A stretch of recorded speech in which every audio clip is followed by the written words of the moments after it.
So, kumusta na daw si Predator 400 Pro? Ito siya guys. After 1 year. So, gumagana pa rin ba? Nakakapag-welding pa rin ba? Ayan. Marumi na sa loob. Ito yung 250 Pro ni Alien Tech Predator. Ito naman yung kanyang 400 Pro Predator. So, pareha sila yung muka. Mas malaki nga lang si 400 compare kay 250. Ayan. So, ang tanong kung gumagana pa. So, susubukan natin ngayon. So, eto guys ay pwede siya sa TIG, lift TIG. So, para sila ni 250 na pwede sa lift TIG. So, double purpose, pwede sa stick welding, pwede sa lift TIG.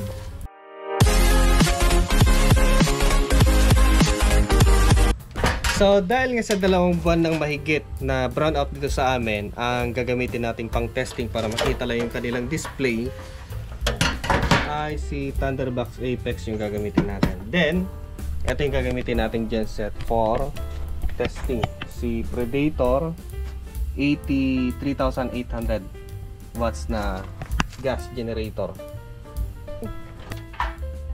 So, saksak natin kay Apex. Check lang natin yung kanyang display kung walang pagbabago. Then AC. Yan.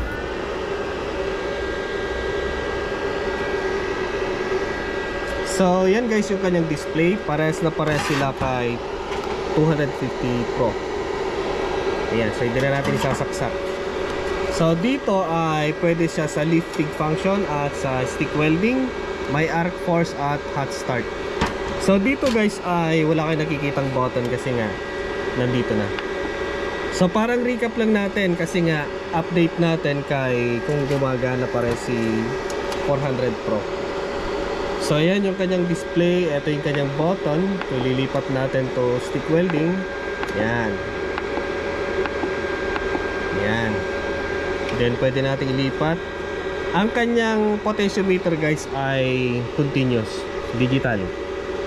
So ang kagandaan ng ganyan, pag lumipat tayo sa stick welding, kung ano yung setting natin sa kanya, set natin sa 250.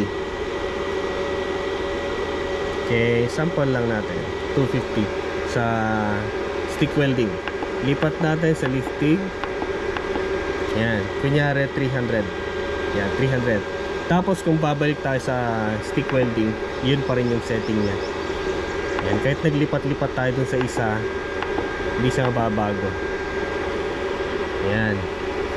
Pagpunta tayo sa stick welding, yun pa rin, 250. Yan, yung arc force at yung kanyang hot start. Okay. Tingnan natin kung gaano kataas yung hot start hanggang 100%. Okay, so meron siyang DRD. So ibig sabihin nun ay meron siyang voltage reduction device na kapag hindi natin ginagamit yung kanyang output, walang lalabas or mahina lang. Tapos pag in action na, ginamit na natin, saka lang siya mailalabas na malakas. Okay, so ayan siya guys.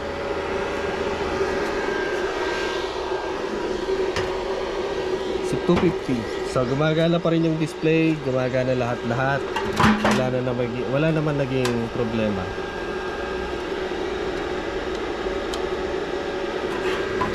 May good news ako sa inyo guys kasi nga may pagbabago sa kanyang price.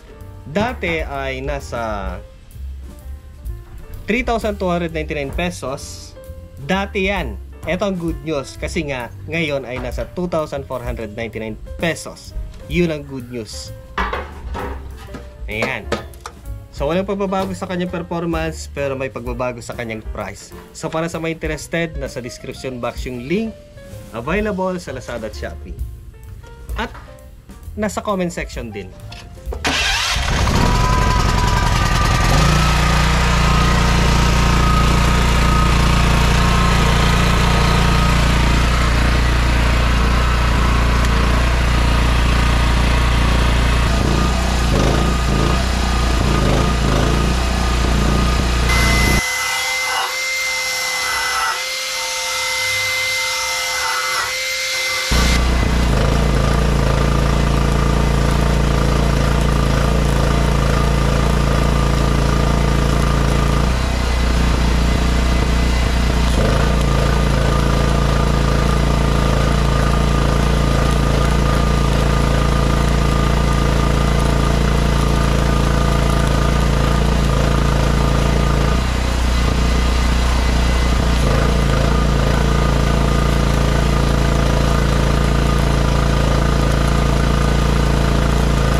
Okay, so yan siya guys. At ito yung ginamit kong generator lang naman. Alientech 83 kVA, 3800 watts. So ang setting ko dito guys, nagbago ako kanina. Kasi dito pa lang ramdam ko nang magkakabutas siya nung nagpalit ako ng yan, mas manipis na rod. So yung unang ginamit ko ay yung ordinary na 60-30 na yung mas malalaki. Tapos nagpalit ako ng mas maliliit. So ang setting ko sa una ay nasa 200 ampere. Then sa pangalawa, hindi ako nagbago kaya medyo malakas masyado. So nag-set ako ng 150 yata. So yan, nabutas pa rin. Okay.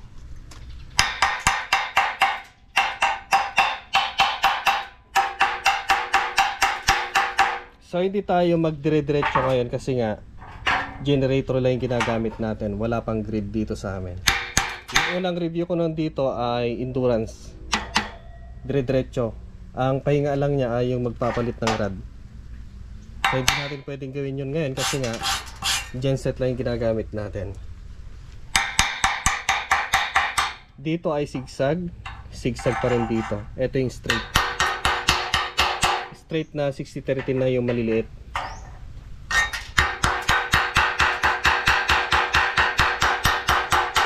So ito ay nasa 200 ampere. Straight na yung malalaki.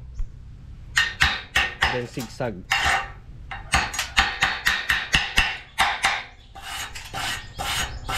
Yan. So ano sa tingin nyo guys? Nagbago ba yung performance?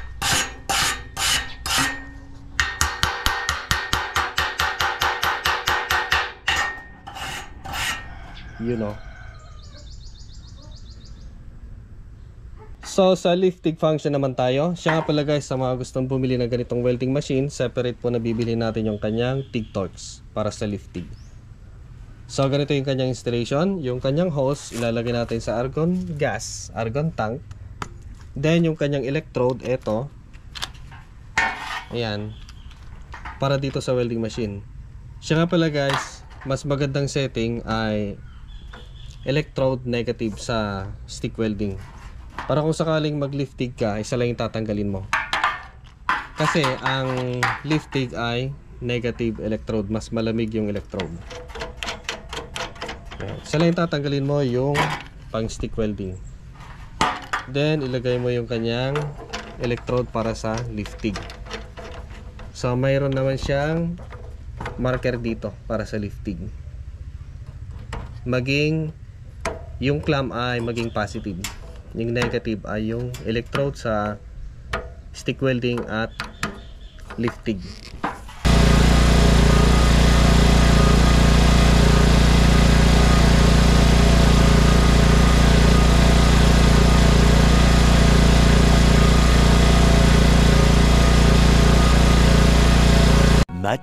Much later.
For the first time kong ginawa yung zigzag.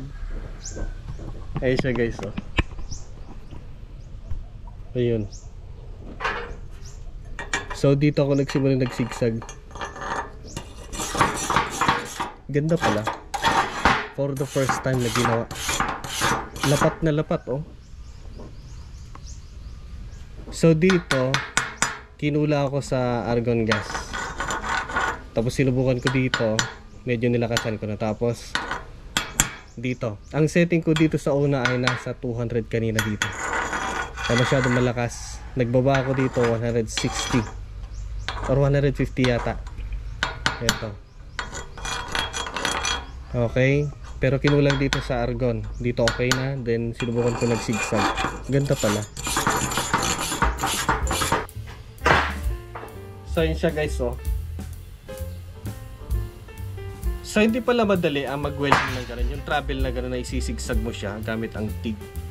Una-una, i-maintain mo yung travel niya. Pangalawa, tinitingnan mo kung sasayad. So maintain mo yung kanyang distance sa metal para hindi sumahid yung electrode. Then, masakit sa kamay. Kasi nga ginaganon mo siya. So hindi siya kagaya nung welding rod na ginaganon mo lang siya. Dito, lahat nung isang kamay mo gumagalaw. So napakahirap pala. Ayan, first time kong gawin yon. Kaya mag-welding pa sana ako sa ganito, pero hindi na, baka mamaya. So mag-play pa. So nakachamba lang tayo ng konti. Ayan, oh. Ganun pala, mahirap. Kala ko madali, pala napakahirap. So para sa mga interested na bumili ng ganitong welding machine, separate po na bibili natin yung kanyang TIG cords. Ayan. Okay, so para sa may interested, nasa description box yung link ni Predator 400 Pro. Tsaka pala guys, kung gusto niyo rin yung yung 250 Pro, lalagay ko na rin sa description box. So ito po yung kapatid niya, ito po yung kuya. At marami pa pong mga Predator product dun sa comment section at sa my description box. So maraming salamat sa inyong panonood sa video na to. Next time ulit. Hirap. Sakit sa kamay. Ayun, para kang nakadiin na Mas maganda yung mas malaki yung kanyang sungab. Oh, mainit pala. Yung kanyang cap. Para mas malaki yung travel, ito ay maliit lang. So napakahina lang no. Tapos isa pa ay dapat sa una bagalan mo kasi nga malamig pa yung bakal. Tapos pag tagal-tagal mainit na yung bakal, kailangan mo ng bilisan. So grabe yung kumbaga pressure. So kailangan dito ay concentration, tapos dapat condition yung katawan mo kasi napakahirap pala. Okay, ganun pala.